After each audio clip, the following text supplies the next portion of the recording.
Bienvenidos todes, todas y todos a nuestros encuentros de utopías y sueños. Comienza un nuevo episodio para debatir, repensar y compartir lo que nos pasa como sociedad. Hablemoslo.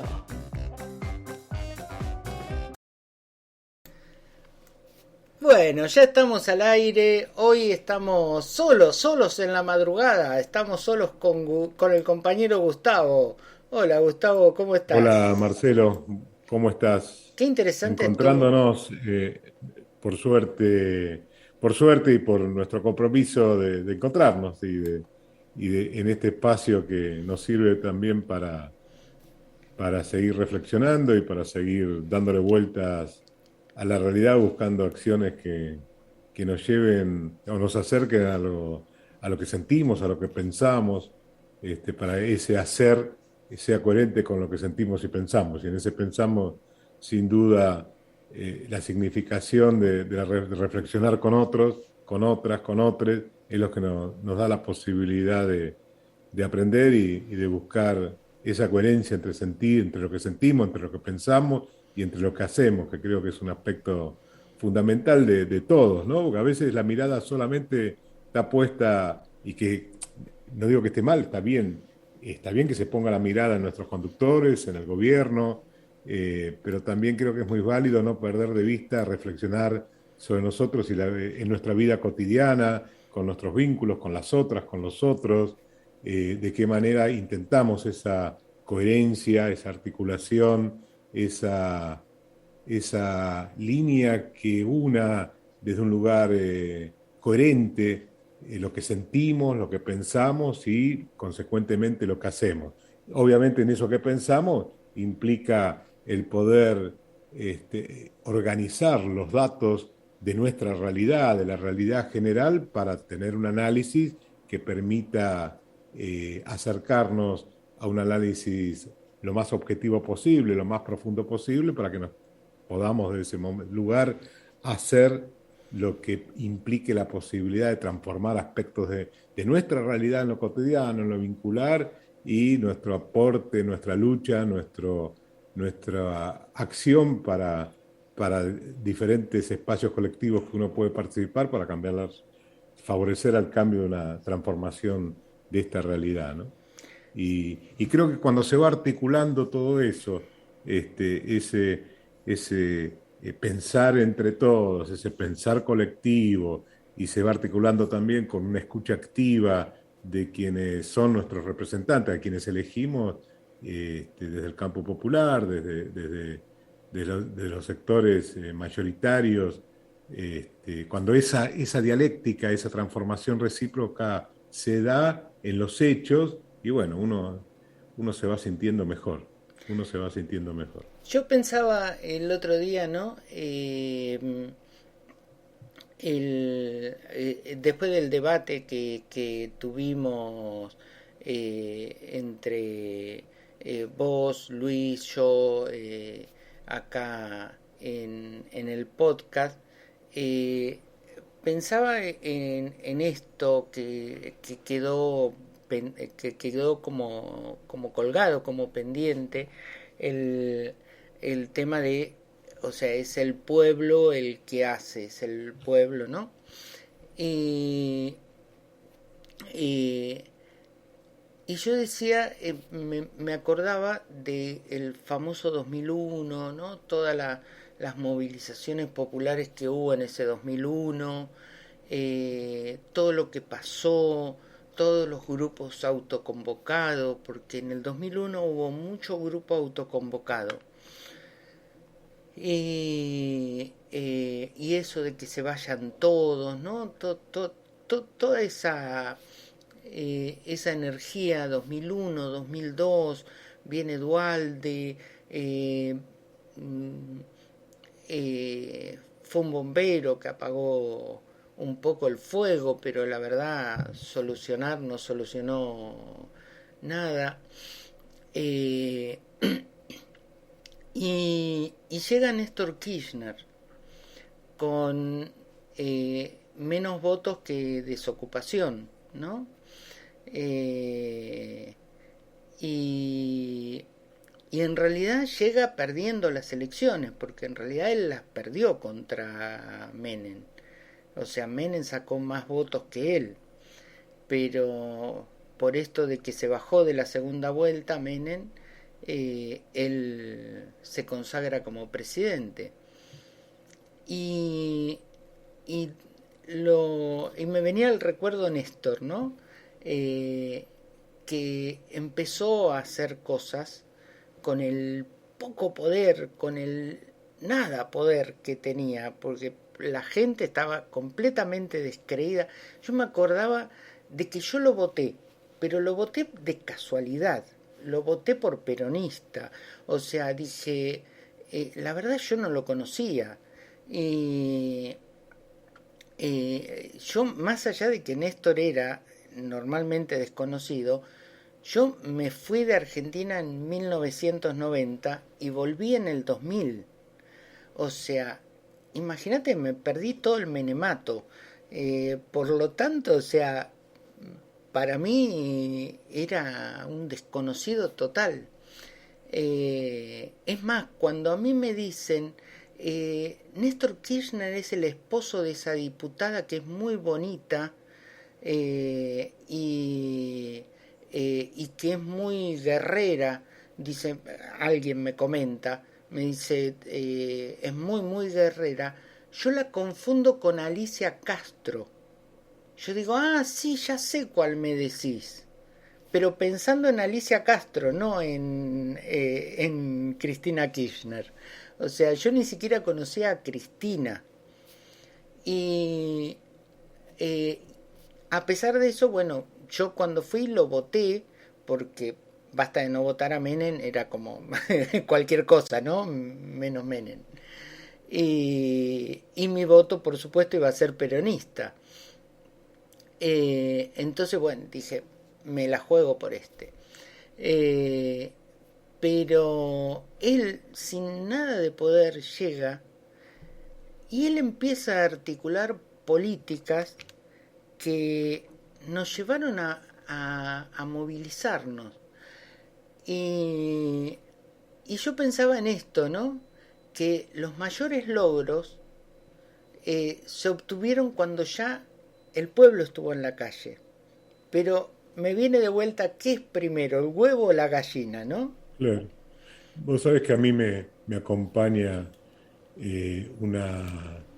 un método de análisis de la realidad eh, articulado con mi formación como psicólogo social. Antes de eso también tenía que ver con mi formación, pero la concepción del materialismo dialéctico e histórico, donde entonces la respuesta a qué es primero, si el huevo o la gallina, el camino de la respuesta es poder ver al huevo y a la gallina en una articulación mutuamente transformante, y que hay aspectos del huevo en la gallina y aspectos de la gallina en el huevo, y que en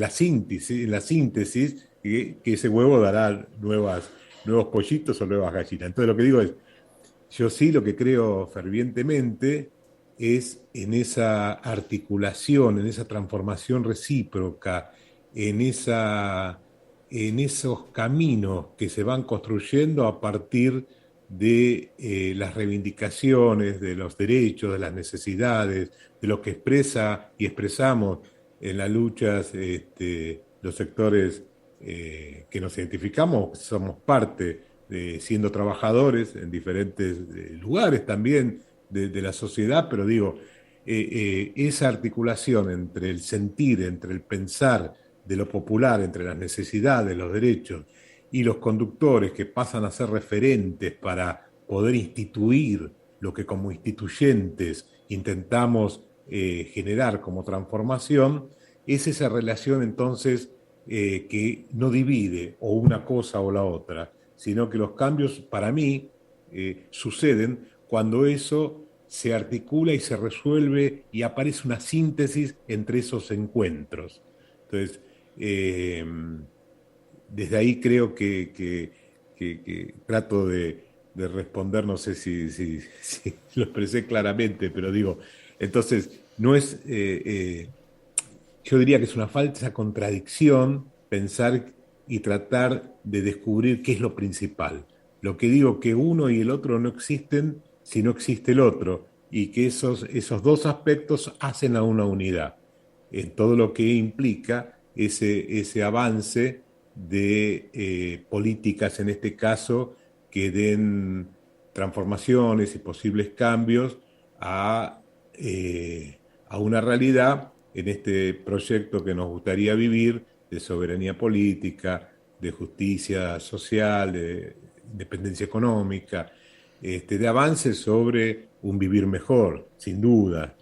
Entonces está en esa articulación. Esto Entonces que digo, vos la otra decís, articulación que aparece entonces entre una superestructura y una infraestructura, ¿no? En el análisis de la ujú, realidad. En esa superestructura están quienes votamos y llegan a tener ser parte de un gobierno, y una infraestructura que somos quienes también con nuestras voces, con nuestra producción cotidiana de diferentes ámbitos, diferentes espacios, intentamos que cosas que queremos que se instituyan, esa fuerza de lo instituyente, de la infraestructura, para que en esa superestructura pueda generar esa síntesis y lograr lo que quisiéramos que se logre. Entonces yo creo que en el caso de Néstor, en esa época tan especial, ¿no? Yo recuerdo también, trayendo esto que vos decís, hace una resonancia en mí en ese momento, y bueno, tampoco sabía quién era Néstor. Yo en ese momento tenía un trabajo muy intenso dentro del peronismo y en el gobierno municipal de la zona oeste, de Ituzaingó, con Alberto Descalzo, y trabajaba también con muchas actividades sociales con el Lobby Antonucci, un diputado provincial por Merlo, y él me llamó ese día y me dijo, te va a sorprender, pero el próximo presidente va a venir de la Patagonia. Y también era algo que nos reíamos porque, bueno, y yo estaba en plena actividad, digamos, no es que estaba muy por afuera, ¿no? ujú. Y no lo conocíamos. Pero cuando uno empieza a amar o a tomar como posible referente, amar esa situación, empezar a ponerse feliz porque encuentra en ese representante, en ese conductor, que está dando respuestas a nuestros sueños, que está empezando a dar respuestas a lo que nosotros nos identifica como ideología, como concepción, como faro, como horizonte que queremos llegar. Entonces ahí cuando se articula en los hechos concretos, no solo de la palabra, porque obviamente de la palabra está tan claro que la palabra no implica la transformación de la realidad, sino los hechos. Y bueno, cuando Néstor empieza sin duda en los hechos, desde lo que su palabra, pero cumpliendo en esa coherencia que yo decía antes, entre lo que pensaba y hacía, y bueno, ahí se transforma en un líder popular. Pero ¿por qué se transforma en un líder popular? Por esa articulación entre lo popular y ese dirigente o ese conductor. Entonces, desde ahí creo que cada tanto en nuestra historia han aparecido estos grandes dirigentes, estos grandes conductores de un sentir y de un pensar y de las necesidades y derechos postergados de los amplios sectores de nuestra realidad. Y de ahí empieza el amar por los hechos, el amar por la respuesta que nos da a lo que sentimos y pensamos y que siempre venía estando postergado. En ese contexto también, en esa época que vos traes del menemismo, también aparecía en los hechos, en muchas cosas, un Dualde que empezó a hacer oposición a Menem, y poder también en ese contexto y en esa situación, un Dualde que nos ayudaba a formar y a peronizarnos. Siempre recuerdo en aquella época que fue Dualde el que dio el dinero necesario a Leonardo Fabio para hacer Sinfonía de un Sentimiento, y en aquella época, antes que apareciera a nivel masivo la película, nos llegaron a las diferentes unidades básicas, a las diferentes organizaciones barriales, los VHS de los capítulos de Sinfonía de un Sentimiento, y teníamos como una tarea formativa en los barrios, de debate, ¿no? Y eso era fomentado por Dualde, ¿no? Que Dualde Ujú. después, obviamente, en los hechos, y en lo que vino todo después, frente, yo creo que a que Néstor y Cristina no hicieron los deberes que él quisiera, y bueno, ahí empiezan las diferencias en la profundización de una revolución peronista, en una revolución, yo la llamo realmente, digo, y me atrevo a decirlo, una revolución kirchnerista, ¿no? Yo creo que el kirchnerismo volvió a darle vida a los aspectos más positivos del Perón y del peronismo, poniéndolo en contexto de el fin del siglo XX, el principio del siglo XXI, el siglo XXI, ¿no? Digo, entonces desde ahí creo que ese es el cambio, ¿no? Y por eso creo que es la huella que nos deja Néstor y es la presencia que nos deja Cristina. Yo ayer escuchaba la nueva aparición de Cristina con Alberto, con Domínguez, y yo lo que más quería ver, me costó entender o poder escuchar a fondo lo que decía el ministro, que fue interesante, pero yo estaba totalmente focalizado desde mi emoción en ver a Cristina y ver qué comunicaba de lo gestual Cristina, ¿no? Entonces, bueno, pero ¿por qué? ¿Por qué? Y bueno, porque en los hechos Cristina pudo mostrar esa representatividad de lo que la mayoría, un sector muy importante de nosotros, sentimos y pensamos y que tratamos que se lleve a la práctica. Por ahí creo que viene mi reflexión sobre el tema. Sí, justamente a eso quería llegar, ¿no? Que era, recordando todo esto, una de las cuestiones eh, que yo pensaba, vos sabés que yo en mi teléfono, o sea, si me mandás un WhatsApp, dice felizmente kirchnerista, o sea, yo escribo al término kirchnerista, peronista kirchnerista, eh, pero más allá de eso, siempre me acuerdo de que Néstor hablaba de que nos dicen kirchneristas para bajarnos el precio, decía él, ¿no? Y, eh, y me acuerdo que una de las cosas que investigué y que estudié, me dediqué a estudiarlas, es que Perón, ni bien llega a la presidencia en el 46, lo primero que hace es poner 10.000 obras públicas en marcha, ¿sí? Y Néstor Kirchner lo primero que hace es poner 17.000 obras públicas en marcha. Es lógico la diferencia en miles de obras, ¿no? Por el tema de que también había crecido la población y demás. Pero digo, la solución primera, digamos, la solución básica para el rescate de la nación, indudablemente que a Néstor estaba atravesado por el peronismo, ¿sí? Claro, sin duda. Que no es que inventó algo, hizo peronismo y punto, Sí, sí. ¿sí? Yo le sumo que en ese hacer peronismo, digo, el kirchnerismo creo que no podría ser lo que es si no hubiera existido el peronismo. Y el peronismo no podría haber existido si no hubiera existido el poder popular y el 17 de octubre. Esta es ¿no? Mi articulación. Creo que en los hechos, en eso llevar al peronismo a la realidad de la actualidad, del mundo que cambió, obviamente, de las décadas del 50 y 70 ahora, el kirchnerismo avanzó, enriqueció esa doctrina peronista. Esta es mi mirada.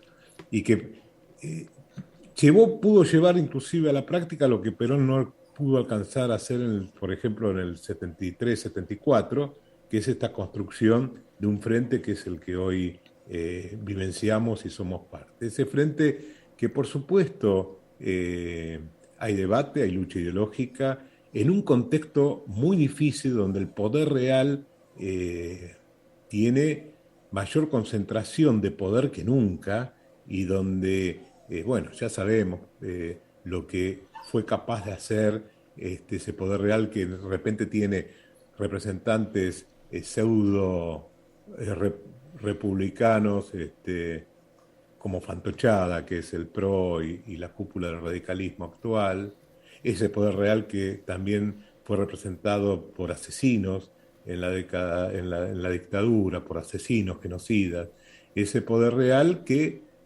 sin duda lo que lo representa y lo que lleva a la acción para que se siga sosteniendo esa acumulación de riqueza, de poder, sin duda, digo, es un enemigo muy fuerte, apoyado sin duda hoy, digamos, por Estados Unidos, con las características que tiene también como imperialismo Estados Unidos, de masacrar pueblos enteros, todo lo que nosotros conocemos. Entonces, creo que desde ahí es muy compleja la situación. Creo que de nuevo ese poder popular, esas voces que se alzan desde el poder popular, representantes también que yo creo desde una realidad que fue cambiando, que fue dentro de ese poder popular los movimientos sociales que en su mayoría tienen una acción muy fuerte de conducción de ese poder popular. Entonces creo que ahí, de nuevo, creo que en parte las PASO a mí me reafirman esta idea de esa dialéctica, de esa transformación recíproca, de esa construcción recíproca entre la superestructura y la infraestructura, entre la infraestructura y la superestructura, entre los valores instituyentes y lo instituido, de lo que va, en definitiva, cuando eso funciona dialécticamente, sinceramente, ahí es donde aparecen los cambios. Entonces creo que las pasos fueron eso, porque la derecha no obtuvo más votos, sino que parte de los que apoyaron en su momento al frente a hechos concretos de ciertas demoras en esas 17.000, 10.000 o cantidad de obras y de hechos concretos que reflejen el sentir, el pensar de los sectores populares, estuvieron postergadas.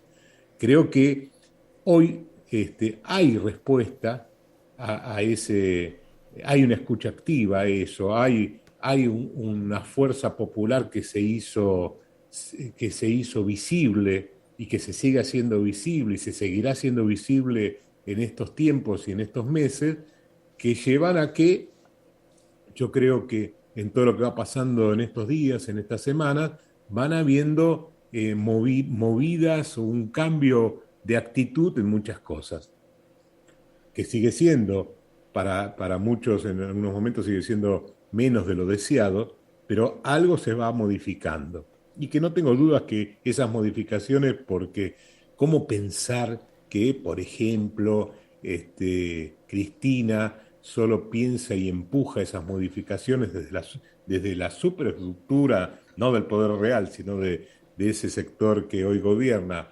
¿Cómo creer que lo hace solamente por querer ganar las elecciones? Sin duda todo el empuje, toda la fuerza que trata de que nos acerquemos más a los cambios necesarios, lo hace para realmente generar transformaciones en nuestra realidad. Clarísimo. Eso está claro. Entonces, desde ahí creo que es un momento muy interesante, positivo, porque la respuesta empieza a dar algunos signos interesantes, digamos, en los momentos que pude escuchar al ministro, porque no estaba enfocada en la imagen Cristina, que si no la seguía mirando a Cristina, pero que este ministro pueda decir que justamente en el 70 aniversario del primer plan quinquenal de Perón anunciaba lo que anunció como proyecto de ley en cuanto a mejorar, cambiar lo que hace al desarrollo de la industria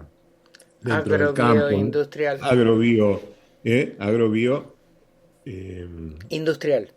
Industrial, digo, bueno, son signos, ¿no? Son signos que algo puede ser que empiece a acelerar el lograr acciones concretas. Entonces, yo creo eso, sintetizando, creo que esa posibilidad de articular el sentir, el pensar, el hacer de los sectores populares, de la fuerza popular, con nuestros dirigentes, a los cuales depositamos confianza para que eso se logre, en esa articulación. Cuando eso se articula, viene la transformación, viene sentirnos más felices porque algo va cambiando, porque hay signos, porque hay señales que algo va cambiando, y en los hechos se va a ir notando. Esperemos que esto sea así. Y lo que yo estoy casi seguro que lo que no hay posibilidad de, de ir a una situación de pasividad justamente es a ese poder popular, es a la movilización, es a las voces que se elevan desde el poder popular. Los movimientos, los colectivos, los sectores organizados dentro del campo popular, y eso no va a parar. Eso está muy activo y está activo en toda nuestra región, ¿no? Porque hemos visto que está muy activo en Chile, en Colombia, en Perú, en Bolivia, donde rápidamente en Bolivia se recupera un gobierno popular, en Perú donde con todas las trabas de la embajada y de la oligarquía del país, a pesar de eso se logra instaurar un gobierno diferente, un gobierno donde intenta llevar adelante y poner en práctica, llevar a la práctica hechos concretos de esa realidad de lo necesario. Y yo vuelvo a esto, ¿no? A mí a veces me cansa un poco, inclusive me cansa entre compañeros y compañeras, cuando solamente se tienen en la mira a qué pasa con nuestros conductores, qué pasa con nuestros referentes, qué pasa con nuestro gobierno, que está muy bien hacerlo, ¿eh? No digo que eso no hay que hacerlo, pero al mismo tiempo tenemos que mirar también en cada uno de nosotros qué pasa con esa articulación entre lo que sentimos, pensamos y hacemos, para que después en los hechos de lo cotidiano, de nuestros grupos, de nuestra militancia, no repitamos aquellas formas de ser que son las que más criticamos de nuestros representantes. Entonces, eso también tenemos que tenerlo en vista. Tenemos que tener en vista qué es la honestidad, qué es la lucha por, repito, hoy me atraviesa mucho este tema, de esa sinceridad, de eso que está en movimiento permanente, que es ese sentir, ese pensar y ese hacer, ¿no? Entonces creo que no tenemos que desviar la mirada de nosotros mismos y por eso cuando nosotros decimos la patria es el otro, cuando, bueno, la significación de la existencia de nosotros y de los otros y en ese lugar seguir enriqueciéndonos y avanzando. Sí, totalmente de acuerdo. Justamente antes te iba a interrumpir para decirte eso, cómo veías esa articulación hoy día. Pues todo lo otro había sido introducción para, eh, eh, para preguntarte eso. ¿Qué sentías de si el gobierno estaba empezando a, a, a mover cosas que el pueblo empiece a entender que tiene que empezar a movilizarse también la Sí, gente, sí. ¿no? Yo creo Eh, que ese pueblo que nosotros, que estamos movilizados, estamos alertas, ¿no? Y creo que también, y vuelvo con Cristina, Cristina y el sector que representa, que para mí sin duda es portavoz, desde esa conducción, están atravesados y atravesadas por ese sentir popular, por ese pensamiento popular, por lo que se necesita para hacer como modelo a nuestra patria, creo que vuelve a ser modelo de identificación, por lo menos a mí me pasa, y lo llevo a lo cotidiano, y eso en lo cotidiano puede traer conflicto, digamos, la puesta sobre la mesa de conflictos en ese sinceramiento, porque para mí el modelo de Cristina, cuando dijo, yo puse esta carta porque pasaron 48 horas y no recibía el invite del otro, de Alberto, o del sector, del otro sector, el sector del frente, que sin duda hay luchas ideológicas y luchas de parecer, pero la lucha no es desacuerdo y ruptura. La lucha, cuando hay un objetivo en común, sin duda es algo que a ese objetivo hay que llegar, quizás con las diferencias claras que puede haber, pero para mí vuelve a ser un modelo de identificación y lo vuelvo y me permite estar en ese sentido alerta en mi vida cotidiana de cuántas cartas no mandé en su momento, de cuántas cartas tengo que mandar en la organización de las cosas en que soy parte para que seamos coherentes con lo que decimos, con lo que hacemos, y con lo que sentimos, lo que pensamos y lo que hacemos. Entonces creo que la carta es un modelo para mí de identificación. La carta que simboliza el desacuerdo en cosas o la posibilidad de desocultar cosas para cambiar rumbos o para repensar con los otros el rumbo que, como a todos nos pasa y me pasa a mí, te pasa seguramente a vos, y nos pasa a todos los seres humanos, hay cosas que a veces hay ejes o caminos equivocados que podemos estar tomando y que hacen ese desfasaje entre lo que uno dice y lo que piensa y lo que hace. Entre lo que uno dice, lo que uno sienta, lo que piensa y lo que hace. Entonces digo, Sí, sí. la carta para mí es un modelo de adaptación activa a la realidad y de sinceramiento y sin hipocresía cuando hay que salirse de la neutralidad o del silencio. Porque el conflicto está, los conflictos no los genera el poner sobre la mesa lo que está pasando. El conflicto está, lo que hace la puesta en manifiesto del conflicto para que las cosas puedan repensarse y modificarse, es justamente la posibilidad de luchar contra la neutralidad y la pasividad. Sí, sí, en definitiva, A o mí sea, me el sigue conflicto representando por eso. está, el conflicto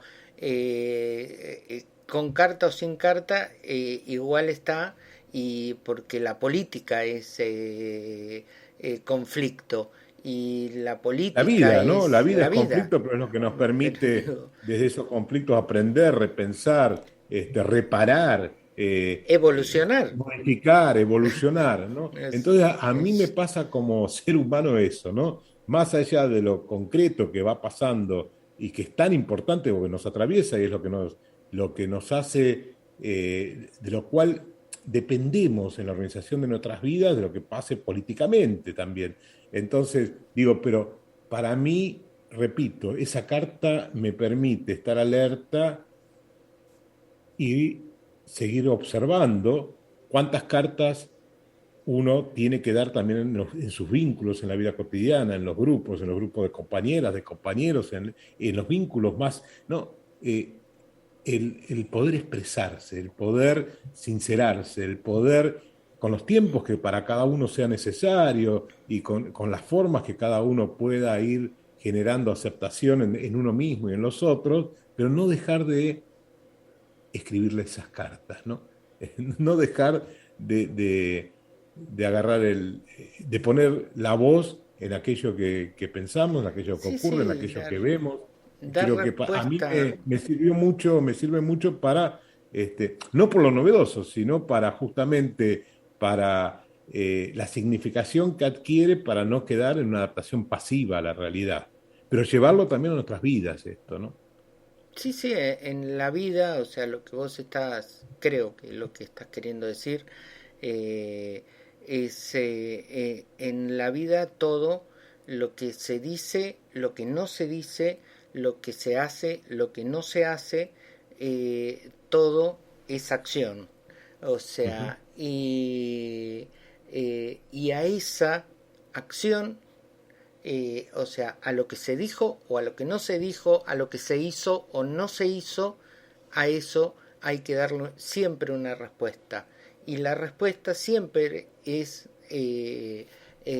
conflictiva, pero a su vez es de crecimiento para todos. O Sí, sí, sea, sí. Y como vos decías antes, para no es avanzar. que genera el conflicto, sino que genera la posibilidad y la oportunidad de enfrentar y de resolver el conflicto y de no quedar en una pasividad frente a eso. Yo creo que a mí una de las cosas que veo y me producen mucha alegría, mucha felicidad, es que ver un porcentaje muy alto, inclusive de militantes y de personas que a veces también están en los medios, de generaciones jóvenes, donde tienen mucho menos dificultad, mucho menos está mucho más flexible la posibilidad de no caer en una represión de no decir, ¿no? Yo veo a los jóvenes y jóvenes también militantes que eh, sin duda dicen lo que sienten y piensan y tratan de generar esos espacios de desocultar aspectos que quedan ocultos. Digo, yo creo que cuanto más sana y mejor funcionemos también en nuestras organizaciones a nivel de las bases, a nivel de lo cotidiano, también vamos a estar más cerca de transformar la realidad y de ser coherentes en esa articulación con, en estos casos, nuestros representantes, etcétera, ¿no? Y ese es el poder popular, esa es la lucha, y por eso estoy convencido que cada vez más esa expresión popular se está haciendo oír y se va a seguir haciendo oír, ¿no? Bueno, esperemos que sí, que no estemos dormidos, que no estemos, No. que no nos hayan dormido. Yo le tengo mucho miedo a eso. Yo tengo mucha esperanza en la juventud, por dos razones. Una es porque la juventud no pasó por lo que pasó en mi generación, que fue el miedo que nos transmitió nuestros padres. Por miedo a, yo me acuerdo que yo en el 83, todavía la dictadura, pero ya estábamos en campaña, yo me fui a una manifestación. Yo en el 83 tenía 14 años. Y me fui a una manifestación. Y mi papá me fue a buscar a la estación de tren, ¿sí? Y cuando me vio bajar del tren, me agarró de una oreja, o sea, ya no era un nene yo, pero me agarró de una oreja y me dice: tengo a tu mamá loca en mi casa, y que no sabemos que vos te fuiste, te metiste ahí, o sea, tenían mucho miedo porque ellos sabían lo que había estado pasando desde el 76, ¿no? Y ese miedo a mi generación nos la contagiaron. Creo que esta generación que está ahora, que son los jóvenes de hoy, nosotros no le transmitimos ese miedo, o sea, los dejamos más hacer. Y entonces yo estoy muy esperanzado por eso, ¿sí? Yo escucho, la otra vez, escuchando a tu nieta, con el compañero que estuvieron acá en el podcast. Fue maravilloso escucharlos. Te agranda el pecho. Vos decís, estos chicos, aunque no sea familiar mío, o sea, son familiares. ¿Sí? Son mi...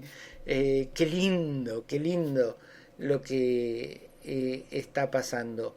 Y yo confío en que ellos no tienen esa represión que sí tuvimos nuestra generación.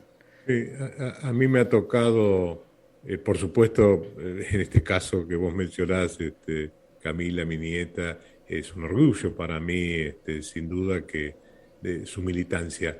Digo, pero yo creo que ese animarse a hacer, que también, digamos, jóvenes en la década, en el 2000, en la década, en fines de la década 90, también hubo muchos jóvenes militando, y yo, que me tocó por mi profesión trabajar mucho con jóvenes, por ejemplo, en aquella época también en Ituzaingó, en la provincia, en tareas para justamente trabajar con jóvenes en esa militancia. Yo siempre decía y sigo diciendo, yo creo que lo que no tienen los jóvenes tienen hoy 20 años, pero también los que tenían 18, 20 años, inclusive allá por el principio del 2000, no hay desconocimiento de lo que pasó.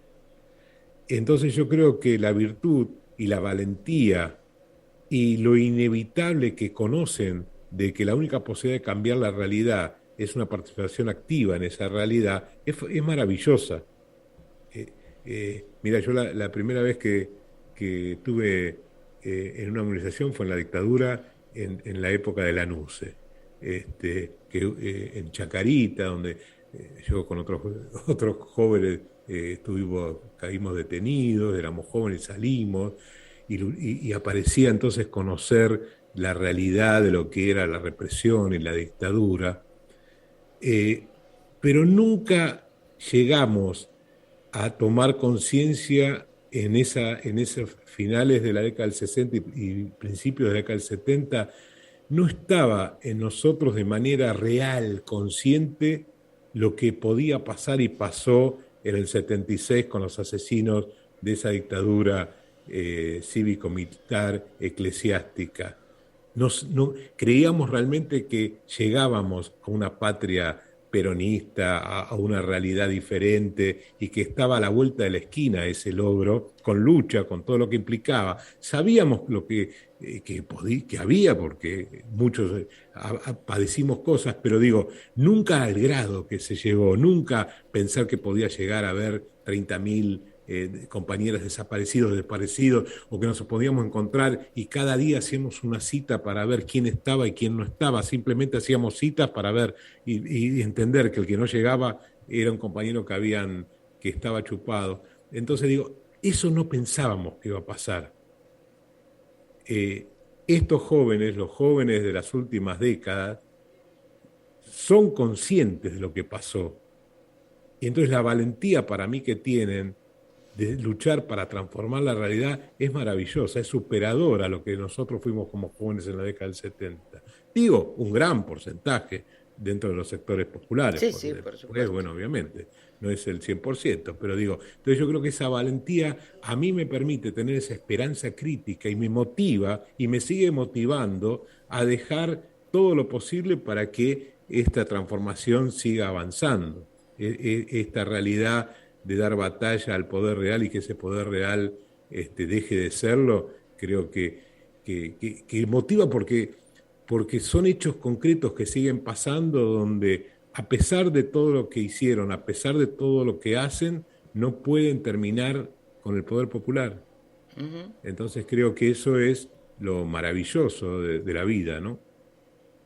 Sí, sí, Y repito totalmente de esto, acuerdo. ¿no? Y repito esto, que todo esto que decimos no tiene que quedar solamente en palabras, sino que tiene que quedar también en pensarnos y observarnos en nuestra vida cotidiana y de verdad qué hacemos en el encuentro de esa vida con nosotros y los otros y las otras y los otros, ¿no? Y cómo se puede ir cambiando, obviamente, y aprendiendo de lo colectivo y aprendiendo de los jóvenes y aprendiendo de los logros que se van teniendo, de cosas que nosotros pensábamos, que yo pensaba allá por la década del 70, sobre un montón de temas, sobre, inclusive, por supuesto, también sobre la libertad, en el amor, en la sexualidad, en tantas cosas que nunca pensé que se iba a avanzar tanto y sin embargo los logros son maravillosos.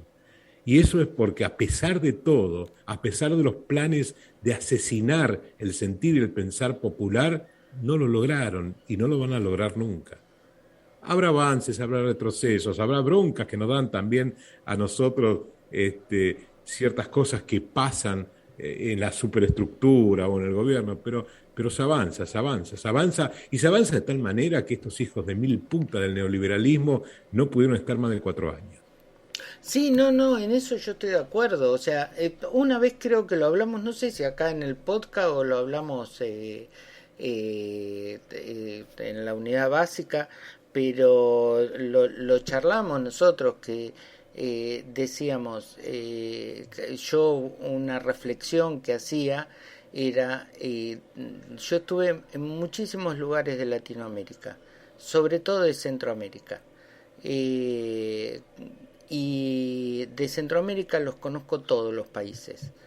Y los estuve caminando, literalmente caminando. O sea, agarré la Panamericana, vos que conocés Centroamérica, Uh-huh. ¿sabes? Agarré la Panamericana y literalmente la caminé hacia dedo, autostop, como le dicen allá, ¿sí? O si me salía algún trabajito de jardinero o de algo, me pagaba un pasaje hasta el siguiente pueblo. O sea, literalmente la caminé y conocí esa Centroamérica profunda. Y yo la miseria que vi en esos países no los vi en Argentina, en ninguna parte de Argentina. ¿Sí? Que no quiere decir que no haya miseria, no estoy diciendo en Sí, Argentina sí, sí, somos sí. ricos, sí hay miseria, pero ese tipo de miseria, no lo vi en Argentina, y yo le llamo miseria miserable. Ujú, Y digo, bueno, la gran diferencia es que por acá pasó el peronismo, ujú. por acá pasó Perón, y nosotros tuvimos, creo que gracias a que pasó Perón, la enorme posibilidad de que, porque hubo un Perón y una Evita, a los pocos años, porque en la historia la verdad pasaron pocos años para la historia, a los pocos años hubo un Néstor y una Cristina, ¿sí? Ujú. Y a mí eso me emociona por un montón de cosas, o sea, Sí, sí. Cristina Kirchner, y con esto no quiero decir absolutamente nada, pero Cristina Kirchner nació exactamente 9 meses después de que se murió Eva Perón. Ujú. O sea, eh, digo, en la historia estuvieron juntas, Pero es para la interesante, historia. es lindo esto que decís porque se articula con lo que yo trato de transmitir de lo que siento, que siempre se van a parir grandes conductores, conductoras, y siempre se van a parir esa articulación que ese conductor o conductora existe por la conciencia de clase que existe en un sector muy amplio de trabajadoras y trabajadores y esa conciencia crítica que existe esos aprendizajes sociales que fueron paridos también de generaciones en generaciones a partir del 17 de octubre del 45. Esa parir a partir de ese encuentro, ¿no? Entonces, esas pariciones como la aparición, como Evita parió desde ese lugar a Cristina. Y bueno, creo que eso es lo que el poder real no logra aceptar, que inevitablemente va a seguir existiendo y va a seguir dando batalla. Y que hay que ver las cosas en el proceso de la historia y hay que ver las cosas en los avances que van habiendo. Y creo que desde ahí es lo que a muchos encontramos que nos motiva y nos da sentido o nos va dando diferentes sentidos, pero a mí me va motivando lo que implica la existencia y la vida, ¿no?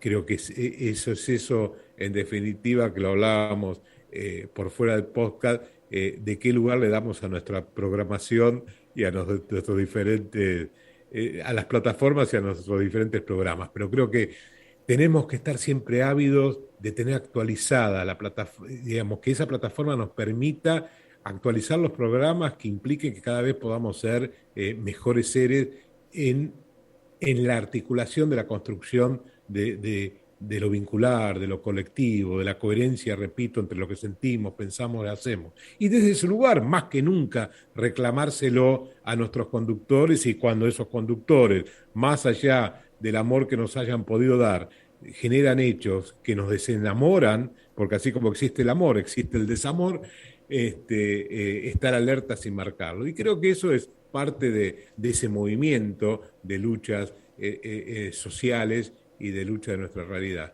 Pero no olvidarnos nunca quiénes estamos siendo y observándonos quiénes somos y estamos siendo en la vida cotidiana más. Porque Totalmente de si no, acuerdo, tampoco sirve. totalmente de acuerdo. Mandemos Eh, todas las cartas que haya que mandar. bueno, lo concluimos con eso. Mandemos todas las cartas que haya que mandar.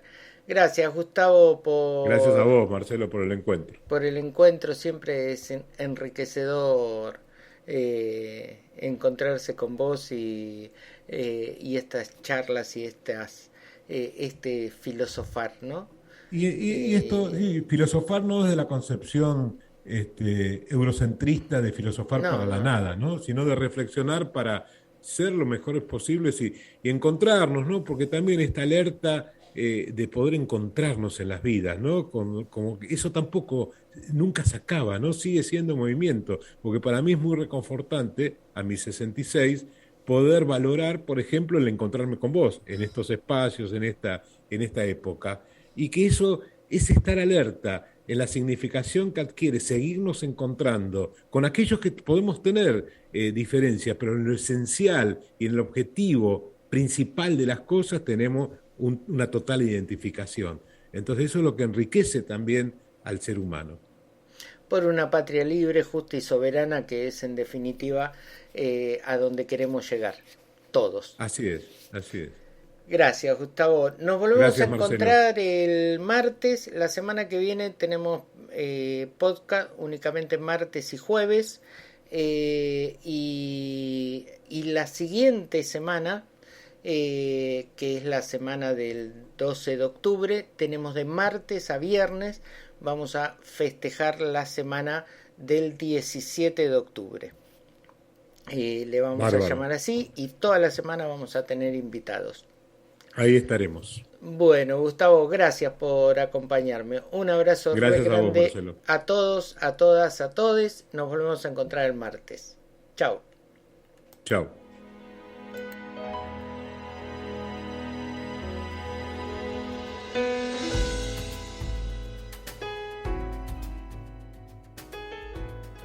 Llegamos al final de este episodio con la esperanza de provocar algún movimiento que permita continuar aprendiendo y construyendo respuestas colectivas. Mañana, hablemoslo en un nuevo episodio.